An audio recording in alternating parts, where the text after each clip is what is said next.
ایک دوست پوچھتے ہیں مولانا صاحب یہ فرمائیے کہ سٹیل کی انگوٹھی پہننا جائز ہے مرد کے لیے یا نہیں؟ سٹیل کی انگوٹھی، عام لوہے سے ہٹ کر ایک سٹیل کی انگوٹھیاں بکتی ہیں، تو اس میں انگوٹھی جو منع ہے نا مرد کے لیے وہ صرف سونے کی انگوٹھی مرد نہیں پہن سکتا، عورتیں بے شک پہنیں، لوہے اسٹیل کی ٹھیک ہے۔ آپ نے کہا نہیں تھا اس صحابی سے جب ایک عورت نے کہا یا رسول اللہ میں نکاح کرنا چاہتی ہوں، اپنے آپ کو پیش کر دیتی تھی نا حضور کے، حضور ساری عمر کے بعد دو کہ میرا نکاح خود کر لیں۔ آپ نے تھوڑی دیر تک دیکھا چپ رہے، تو ایک صحابی اٹھے، انہوں نے کہا اللہ کے رسول اگر آپ کی خواہش نہیں تو میرے ساتھ نکاح کر۔ تو آپ نے فرمایا تیرے پلے کچھ ہے؟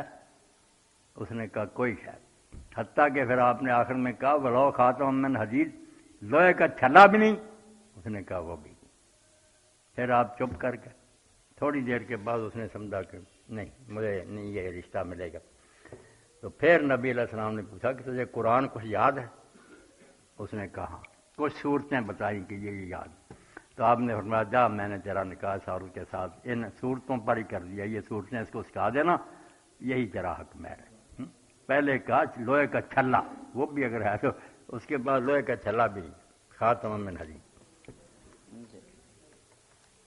سونے کی انگوٹھی منع۔